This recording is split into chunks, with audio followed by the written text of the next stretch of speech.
sahbihi ajma'in. Asyhadu an la ilaha illallah wahdah la syarika lahu wa asyhadu anna Muhammadan abduhu wa rasuluh.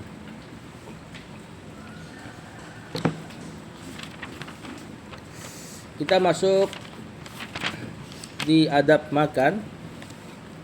Poin ketiga sekarang.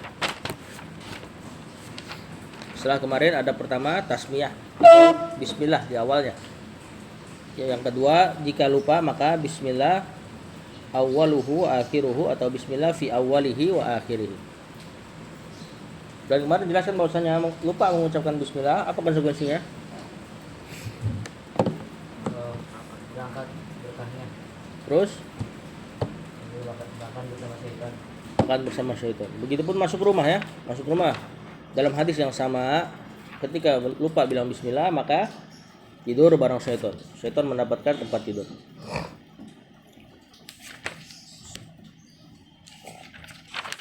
Baik, kita lihat poin ketiga. Kata penulis al-aklu bil yamini. Makan dengan tangan kanan, tangan kiri, saudara. Rawah Muslim fi sahih an Ibnu Umar radhiyallahu anhu anna Rasulullah sallallahu alaihi wasallam Rasul bersabda, "Idza akala ahadukum, jika salah seorang dari kalian makan, falyakul biyaminih, maka hendaklah ia makan dengan tangan kanannya. Wa idza syariba, jika minum, falyashrab, maka hendaklah ia minum biyaminih dengan tangan kanannya. Wa inna syaitan, karena sesungguhnya syaitan, ya'kulu bishimalihi wa yashrabu bishimalihi. Syaitan makan dan minum dengan tangan kiri." Rawa Muslim fi sahih an Iyas bin Salamah bin al-Aqwa anna abahu, bahwasanya bapaknya Salamah bin Aqwa haddatsahu, menceritakan, anna rajulan, ada seorang laki-laki sahabat Nabi, bukan sahabat ya, wallahu alam, ini sahabat atau yang masuk ke deretan munafik. Intinya dia hidup sezaman sama Nabi. Akala inda Rasulullah SAW, dia makan di samping Rasulullah SAW bishimalihi, dengan tangan kiri. Faqala kul biyaminik, kata Rasulullah SAW, makan pakai tangan kanan. Qala la astati, aku enggak sanggup, aku enggak bisa.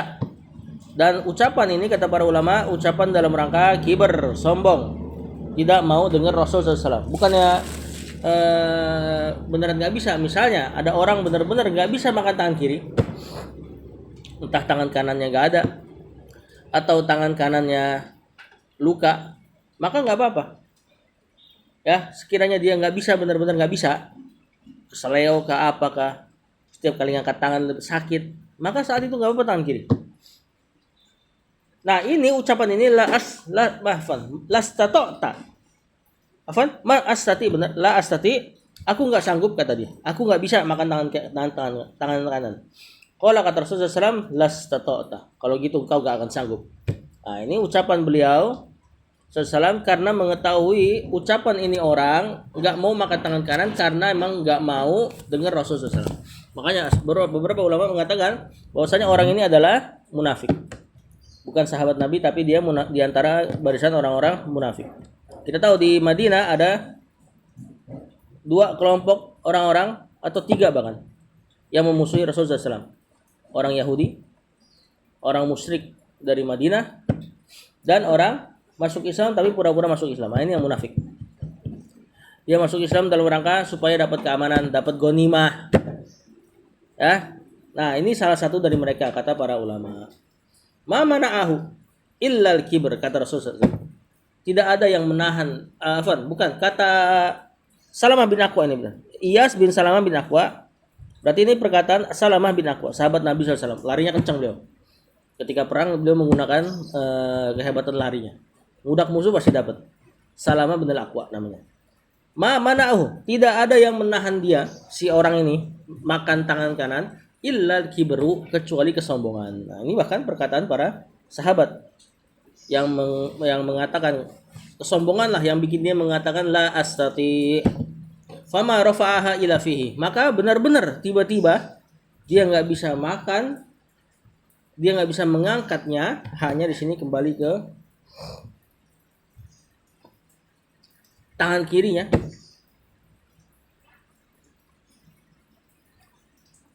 Mamanahu minal akli biyamini.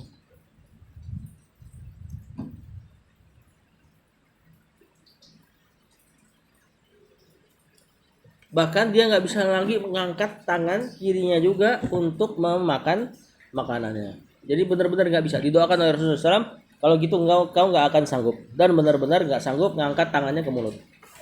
Nah, ingat ini karena kesombongannya. Ya, hukum makan dengan tangan kiri tentunya tadi fleksibel. Kalau misalnya memang dibutuhkan, maka dibutuhkan nggak apa-apa.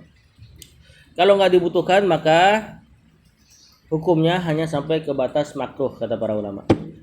Cuman antum jangan sembarang-sembarang dengan makruh. Kalau sengaja bahaya kayak gini nih modelnya. Udah tau makruh, sengaja sombong dalam rangka pengen keren-kerenan, ya, maka bisa jadi dosa. Tasyabbuh dengan syaitan hukum asalnya makruh, tidak sampai dosa. Apalagi tasyabbuh dengan syaitan. Minum berdiri, emang iya? Saya nggak tahu tuh kalau itu. Kalau itu bahkan Rasulullah SAW lakukan. Beberapa keadaan Rasul minum berdiri. Minum air zam-zam dia berdiri. Apalagi tasyabbuh dengan syaitan. Itu mah udah nggak usah pikir. Itu emang udah terlarang di agama. Ini maksudnya keadaan-keadaan gerakan-gerakan yang ngikutin mereka. Enggak tidur siang. Kata Rasulullah SAW, tidur siang lah karena syaitan tidak tidur siang. Kalau kita bikin tasyabbuh dengan syaitan haram, berarti orang yang tidak tidur siang dosa semua. Benar nggak? Tapi enggak. Tasyabbuh dengan syaitan hukumnya makruh, tidak disukai, dibenci oleh Allah. Termasuk gaya duduk. Gimana gaya duduk syaitan? Langsung berubah gaya duduknya. Gimana? Tahu nggak? Nyender ke belakang dengan tangan kiri. Coba gimana? Coba. Sambil ke belakang. Belakang lagi. Nah, senderin. Nah, ini gaya duduk syaitan. Dipangku dengan ini nih. Tangan kiri yang ini. Apa? Ini nih, apalah namanya ini. Terus tidur. Tidur apa? Tengkurap. Udah nggak dapat tulis? Poin keempat.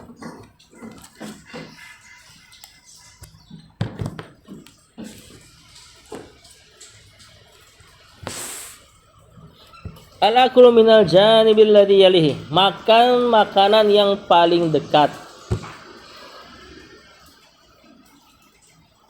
Makan makanan yang paling dekat. Intinya tangannya nggak celamitan. Kecuali ada kebutuhan ya. Misal kebutuhan gimana? Misal di dekat antum sambal semua. Ya bukan berarti antum suruh makan sambal. Ini kalau makanannya serupa misalnya nasi gorengan kecampur tuh semua tuh. Ya kan? Nggak usah nyiduk-nyiduk yang di sono. Siduk yang paling dekat. Kalau ada kebutuhan baru boleh. Wa fi sahihain ani Umar bin Abi Salamah, dari Umar bin Salamah. Ini hadis yang udah lewat. Qala kuntu gulaman, dulu aku masih kecil, fi hajri Rasul, aku berada di naungan Rasulullah SAW. Wa kanat yadi tatishu fi sahfah, dan tanganku celamitan di nampan.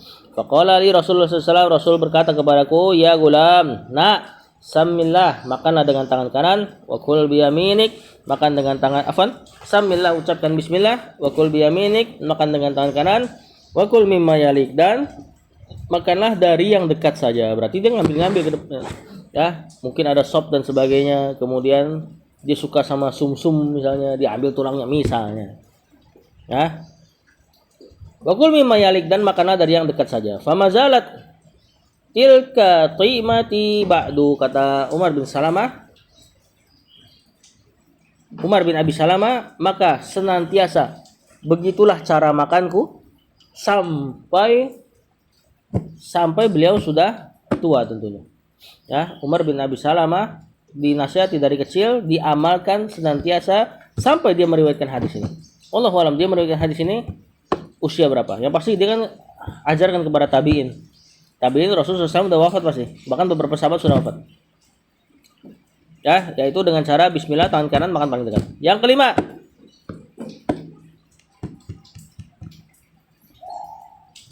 Tadi yang untuk poin nomor 4, masalah terbesarnya apa? Bukan masalah makan tangan kiri tadi, tapi masalah menyelisihi Rasul. Di sini jelaskan di syarah. At-tahdzir min mukhalafati Rasul. Ya, peringatan dari menyelisihi Rasul. Sengaja nyelisihin Rasul itu bahaya. Walaupun cuma perkara makruh tadi. Yang kelima sekarang al-aklu min jawanibil qas'ati awit tabaqi. Makan dari pinggir nampan atau piring. Jadi kalau makan tuh pinggirnya dulu dimakan. Dan ini juga secara akal bisa diterima karena biasa makanan yang di tengah tuh panas. Pinggir lebih cepat dingin kan? Nah, keberkahan makanan juga seperti itu. Kita lihat. Rawa Abu Daud bi sanadin hasan an Abdullah bin Busrin radhiyallahu anhu qala kana lin Nabi sallallahu alaihi wasallam qas'ah. Dulu Rasulullah SAW punya nampan. Yuqala laha al-gharra, disebut dengan al-gharra. Yahmiluha arba'atu rijalin, yang membawanya 4 orang. Falamma adhau, tatkala masuk waktu duha, wasajadut duha, dan orang-orang sholat duha, utiya bitilkal qas'ah, dibawain tuh nampan. Yakni waqad surida fiha, udah dikasih sarid makanan berkuah orang Arab dulu. Anda nggak tahu bentuknya, mungkin mirip-mirip gulai. Faltafu alaiha, yakni orang-orang pun berkeliling di sekitar nampan itu. Sama kayak antum halakoh ya. Falamma kasuru, tatkala udah banyak orang-orang, jasa Rasulullah SAW. Maka Rasulullah SAW pun duduk di dekat nampan tersebut. Faqala Arabiyun, maka seorang Arabi mengatakan, apa Arabi? Badui, Arab pedalaman. Ma hadhil jilsah, duduk kayak apa nih? Kok begini gitu ya? Ini diriwayatkan Rasulullah SAW duduk dengan, gimana cara duduk makan Rasulullah SAW? Sila. Coba peragakan kepada anak. Seperti itu. Ya. Gimana, jawab. Coba gimana? Antum kayak mau meragakan tadi. Enggak gitu, itu mah enggak kayak seton, tangan kirinya begitu. Beliau berlutut, intinya. Berlutut, cuma kaki kanannya diangkat. Berlutut, cuma kaki kanan. Ya coba Umar Abdul Latif, coba kayak tadi, kayak Ibrahim. Coba antum berlutut. Iftiras. Angkat lutut kanan. Nah, begitulah makan beliau. Ya, Arabi mengatakan, "Ma hadhil jilsah?" Duduk macam apa nih? Kata dia. Biasa ya, orang Arabi biasa begitu. Kalau Nabi SAW, Nabi pun mengatakan, "Innallaha, sesungguhnya Allah ja'alani abdan kariman." Allah menjadikan aku hamba yang karim, hamba yang tawadu. Maknanya di sini. Ya lihat, gaya makan kayak gini tawadu sekali. Bener gak? Rendah hati sekali. Dibanding orang makan sambil nyender, atau beberapa raja-raja mungkin makan sambil begini. Dia makan. Nah, ini gak disukai. Ini idealnya ya. Idealnya makan tuh bahkan di bawah, tidak di meja. Untuk dapetin posisi itu, makannya di bawah. Makannya setara dengan kaki. Makanya kata Rasulullah SAW, "Innallaha ja'alani abdan kariman." Allah menjadikanku hamba. Maka ketika makan pun seperti hamba. Hamba apa maksud di sini? Mirip-mirip hamba sahaya. Gaya duduknya. Walam yaj'alni jabbaron anidan, dan Allah tidak menjadikanku sombong sehingga makannya dengan gaya berleha-leha, senderan dan sebagainya. Anidan, pembangkang. Qala Rasulullah SAW, kemudian kata Rasulullah SAW, itu pembahasan tambahannya ya. Inti hadisnya di sini. Kata Rasulullah SAW, "Kulu min hawalaiha," makan dari pinggirnya. Wada'u zirwataha, tinggalkan tengahnya. Yubarak fiha, karena yang di tengah tuh lagi diberkahi. Maksudnya keberkahan makanan tuh turun di tengahnya. Terus antum makan dari pinggirnya, keberkahan masih turun terus. Kapan antum udah comot yang tengah, selesai keberkahannya. Paham? Jangan juga direbutin ya. Antum lagi makan bareng, pokoknya gue yang tengah. Enggak kayak gitu. Antum ikutin saja yang Rasulullah SAW sabdakan. Nanti siapapun yang dapat yang tengah, ya insya Allah yang lain juga dapat bagian yang sama. Jadi jangan terlalu matematis sama hadis-hadis. Matematis itu maksudnya main akal-akalan gitu. Karena yang tengahnya berkah nih, biarin aja, udah gue incer nih. Teman-teman lagi pada meleng kan, tengahnya hilang saja. Jangan seperti itu. Ikutin aja yang Rasulullah SAW katakan. Siapapun yang dapat di tengah, insya Allah yang ngikutin Rasul, itulah yang pahalanya besar. Pernah kan ada orang yang tayamum, Dua sahabat tayamum karena nggak dapat air. Tiba-tiba dapat air setelah sholat selesai. Yang satu karena udah dapat air, dia wudhu, sholat lagi. Yang satu udah gue udah sholat tadi, walaupun dapat air, walaupun sekarang dapat air, tapi tadi kan keadaannya sebelum dia sholat dia nggak dapat air, dia tayamum pakai tanah, lalu sholat. Ditanya sama sahabat, ya Rasul, siapa yang benar di antara keduanya? Begitu.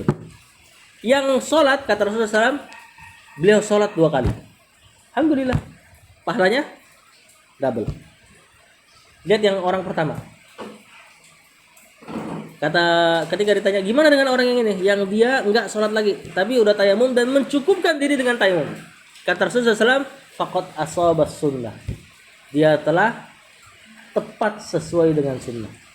Kira-kira dari ungkapan itu, mana lebih besar pahalanya? Orang yang sholat 2 kali, kata Rasul, alhamdulillah dia sholat 2 kali, pahalanya 2. Yang ini faqad asabas sunnah. Yang ini telah tepat sesuai dengan sunnah. Hah? Insya Allah yang kedua. Ya, ungkapan pertama yang dibilang dia sholat dapat 2 kali, ini hanya apresiasi saja. Apresiasi ya udahlah, daripada kita bilang dia nggak sesuai sunnah. Padahal kan intinya begitu. Benar nggak? Karena yang satu sesuai sunnah berarti yang satu nggak sesuai sunnah dong. Cuma Rasulullah SAW nggak katakan itu. Ya, dalam rangka mungkin menjaga hatinya, dan yang penting kan dia juga sudah berusaha berijtihad, berpendapat. Cuma kalau memang nggak tepat ya udah. Yang penting dia sudah berusaha. Maka Rasulullah SAW pakai bahasa yang paling halus, dia dapat pahala 2 kali. Yang ini faqad asabas sunnah. Nah, untuk kisah itu, kiaskan ke kisah ini. Antum ikutin saja sunnah makan dari pinggir. Ya, siapapun yang dapat tengahnya, intinya antum sudah faqad asabas sunnah. Paham? Enggak usah akal-akalan. Lanjut.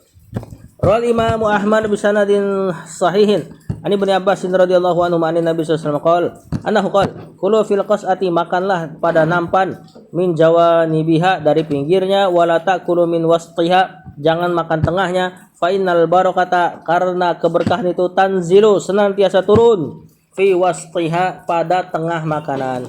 Sama intinya. Yang keenam, adamul akli muttaki'an. Tidak boleh makan sambil senderan. Muttakian di sini bisa maknanya senderan sambil duduk atau senderan sambil tidur. Tadi senderan sambil tidur ya. Dia tidur kemudian nyenderin pala dengan tangannya. Seperti di pantai-pantai gitu. Faqad rawal Bukhari, meriwayatkan Imam Al-Bukhari an Abi Hujaifah radhiyallahu anhu. Qala Rasulullah sallallahu alaihi wasallam, la akulu muttakian. Aku, kata Rasulullah SAW, aku tidak makan sambil bersender.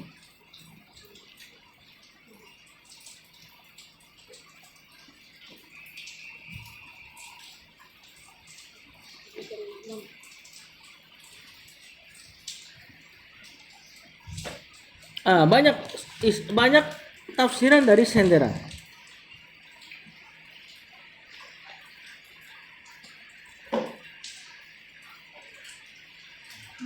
Ya, ada yang bilang dia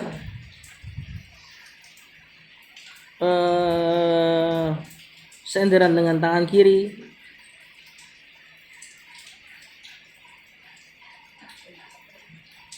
Ada yang bilang senderan ke tembok.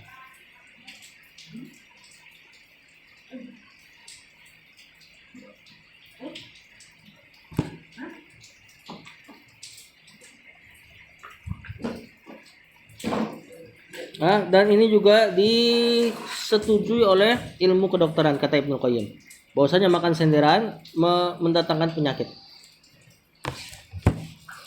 Ala kulli hal, kita nggak tahu jelas bagaimana bentuk senderan. Kita kan bayangin senderannya ya, senderan ke tembok gitu kan. Maka minimal yang kuning salah.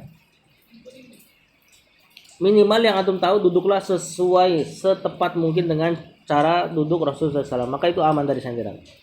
Nah, dikatakan juga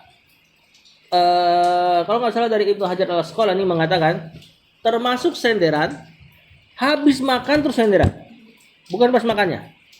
Habis makan, habis itu senderan, ini termasuk yang dikatakan makan senderan. Dan kata Ibnu Hajar, efeknya orang yang makan kemudian senderan perutnya buncit. Ya, jangan lihat perut Ana.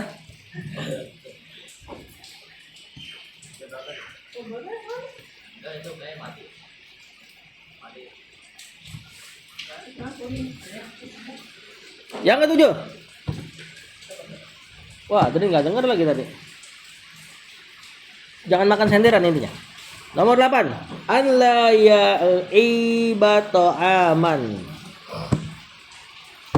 Yang ke-8, apa 7 ya? Tidak mencela makanan.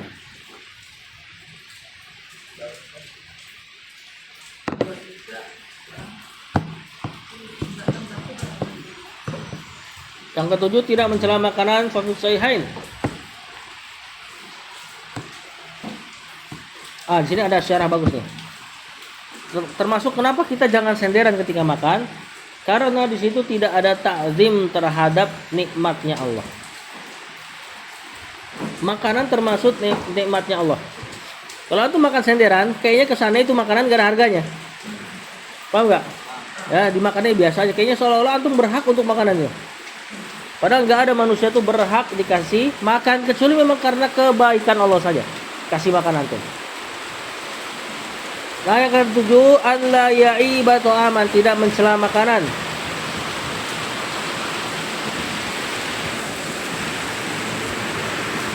Fa fi sahihain an Abi Hurairah radhiyallahu anhu qala ma aban Nabi sallallahu alaihi wasallam ta'aman qattu. Rasulullah SAW tidak pernah mencela makanan sekalipun. Inistahahu akalahu. Kalau dia suka dia makan, wa illa tarokahu. Kalau tidak suka dia tinggalkan. Dia nggak ngomong keasinan, ya, atau kemanisan. Yang itu biasa kita ucapkan. Nah, ini diantara kata para ulama, bahkan diantara mukjizat Rasulullah SAW. Allah jadikan Rasulullah SAW tidak pernah mencela makanan. Padahal mencela makanan hal yang paling mudah untuk kita lakukan. Keasinan dikit, keasinan. Makan kerupuk, alot, kata kita. Ini termasuk ini. Ya, kepedesan, mules nih habis makan sambal ini, nah itu termasuk mencela makanan. Ya, atau baunya nggak enak, kurang mateng. Padahal makanan harus mateng nggak? Nggak harus mateng. Ya, misalnya antum makan ikan tanpa dimasak sama sekali, boleh nggak? Boleh-boleh aja. Walaupun nanti tergantung bagaimana mudaratnya kepada tubuh antum ya. Ada beberapa orang nggak bisa makan kayak gitu, nanti dia terinfeksi parasit dan sebagainya, maka jangan. Itu kan ilmu kauni. Adapun ilmu syar'i nggak ngejelasin makanan harus matang. Ya, maka nggak boleh diucapkan makanan yang nggak matang, nggak enak, enak dan sebagainya. Kalau nggak suka tinggalin. Sebagaimana Rasulullah SAW pernah dihidangkan apa? Dop. Apa dop? Kadal gurun, bukan biawak ya. Sebagian terjemahan klasik, terjemahan kitab di Indonesia tuh terjemahin dop dengan biawak. Kacau kalau sampai makan biawak. Biawak makannya jorok. Karena orang Kalimantan sering lihat orang makan biawak. Biawak tuh belum dipotong aja, belum dipotong, udah keadaan mati aja, banyak belatung keluar dari ee-nya, tempat ee-nya. Biawak. Dan orang Kalimantan senang makan biawak. Cara nangkapnya dipancing pakai jeroan kodok biasanya, jeroan. Dia suka makanan yang berbau-bau bangkai. Lihat makanannya begitu. Nah, maka biawak bukan dop sama sekali. Dop kadal gurun. Makannya apa? Hah? Tanaman. Kadal gurun ini makannya rumput-rumputan. Makanya dia bersih gitu. Rasul dihidangkan dop dan beliau tidak makan sama sekali. Akhirnya Khalid bin Walid kalau nggak salah yang hidangkan. Khalid bin Walid makan dan beliau nggak makan tapi nggak larang Khalid. Berarti dop hukumnya apa? Halal. Kalau haram pasti dilarang Khalid. Cuma beliau nggak mau makan buat dirinya sendiri. Karena menurut dia mungkin nggak biasa, menjijikan. Cuman yang penting kan nggak diungkapkan. Kalau memang antum menganggap sesuatu menjijikan, Yang penting jangan antum ungkapkan. Kapan diungkapkan? Itulah yang namanya mencela makanan. Makanya dari sini para ulama mengatakan tidak ada syarat makanan itu harus tidak menjijikan. Karena dalam beberapa mazhab melarang makanan yang menjijikan. Misal seperti makanan yang menjijikan apa? Tutut, apa tutut tuh? Tutut apa tutut? Ya, keong emas. Ya, keong sawah kan. Sebagian orang nggak mau makan tutut, alasannya menjijikan. Dalam mazhab memang berpendapat seperti itu. Makanan yang masyarakat anggap menjijikan jangan dimakan. Nah, tapi nggak ada dalil atas itu. Rasulullah SAW mungkin jijik sama dop, tapi dia nggak larang valid. Berarti makanan menjijikan bukan alasan diharamkannya makanan tersebut.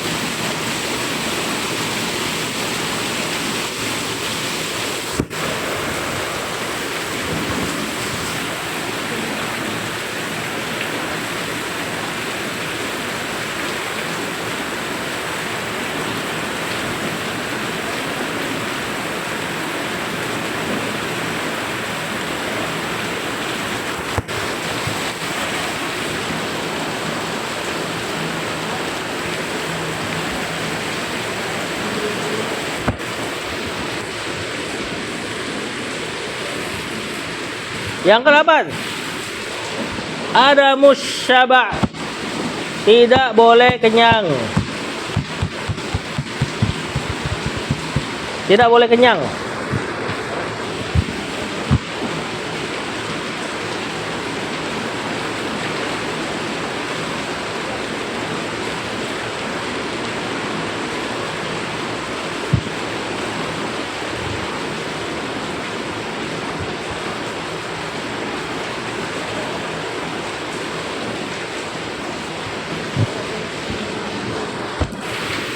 Tidak boleh kenyang. Faqad rawat Tirmidzi wa qala hasanun sahih an Miqdam ibn Ma'di Karib radhiyallahu anhu qala sami'tu Rasulullah sallallahu alaihi wasallam yaqul, aku mendengar Rasul bersabda. Kedengaran enggak suaranya? Kedengaran? Ma mala'a adamiyun wi'an syarron min batanin. Tidaklah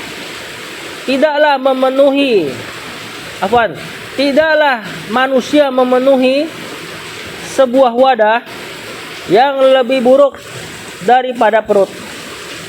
Jadi antum memenuhi wadah apapun, wadah minuman, wadah makanan, tapi ada satu wadah yang tidaklah dipenuhi kecuali itu keburukan, yaitu perut gitu loh. Bihasbi bani adama, cukup bagi anak Adam, ukulatun, beberapa suap saja, yuqimna sulbahu, yang meluruskan punggungnya. Maksudnya cukup bagi antum makan makanan yang bikin antum terus hidup. Fa in kana la mahalata, kalau misalnya harus makan banyak, fasulusun li to'amihi, maka isi itu perut sepertiga buat makan. Wasulusun li syarabihi, sepertiga untuk minum. Wasulusun li nafasihi, dan sepertiga untuk nafas. Jadi kata Rasulullah SAW, sampai teriak-teriak, makanan sebenarnya cukup cuma beberapa suap. Tapi kalau lagi enak itu makanan, maka sepertiga makanan saja dari perut, sepertiga buat minum, sepertiga buat nafas. Tahu sepertiga?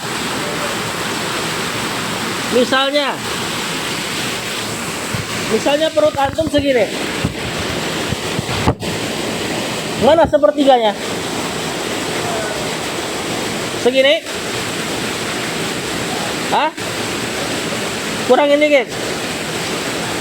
Ini sepertiga makanan, sepertiga minuman, sepertiga yang lain jangan diisi untuk nafas. Ini anjuran Rasulullah SAW untuk mementokkan perut antum dengan makanan, minuman, dan udara Dan ini anjuran terbaik. Kalau antum bisa makan segini, minum segini, udara segini, insya Allah antum akan sehat. Dikatakan oleh Ibnul Qayyim, hadis ini mengumpulkan seluruh ilmu kedokteran. Pertanyaannya, berapa besar perut antum?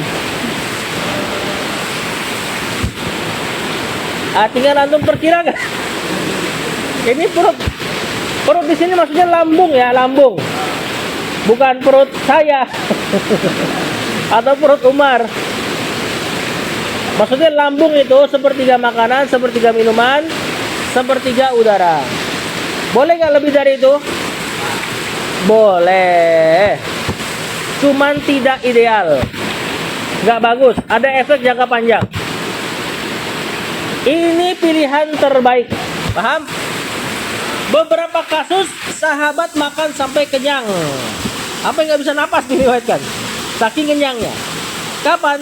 Ketika makan bareng. Ketika lagi makan-makan ngumpul sama teman-teman, itu disukai untuk makan kenyang.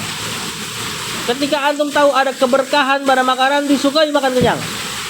Seperti Imam Syafi'i ketika nginep di rumah Imam Ahmad. Seperti Rasulullah SAW di perang Khandaq, ketika Rasulullah SAW kehabisan makanan dan ribuan sahabat nggak makan. Kemudian Allah bikin jadi mukjizat. Rasul doakan di nampannya Jabir bin Abdillah kalau nggak salah, atau anak salah sebut. Itu nampan diciduk gulai dagingnya nggak habis-habis sampai 1000 orang. Di antara mukjizat Rasulullah SAW. Jarang dengar cerita, antum sering dengarnya belah bulan dan sebagainya. Di antara mukjizat beliau bisa menggandakan, Allah atas izin Allah menggandakan makanan. Satu nampan cukup sampai 1000 orang. Pada saat itu sahabat makan sampai kenyang, sebagian nggak bisa napas, saking kenyangnya.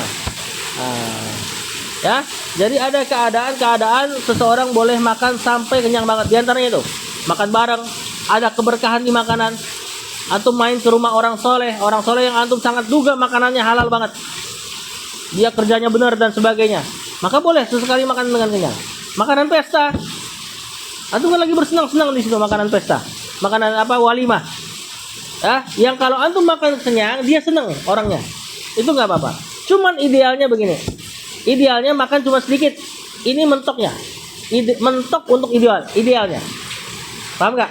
Ini pun ideal, tapi yang mentoknya kalau bisa lebih sedikit makan lebih sedikit. Ana hanya menyampaikan ilmu ya. Kalau Anda nggak bisa amalkan, maafkan. Kita sudah itu aja ya. Hujannya berisik. Sallallahu ala nabiyina Muhammad wa ala alihi wasallam.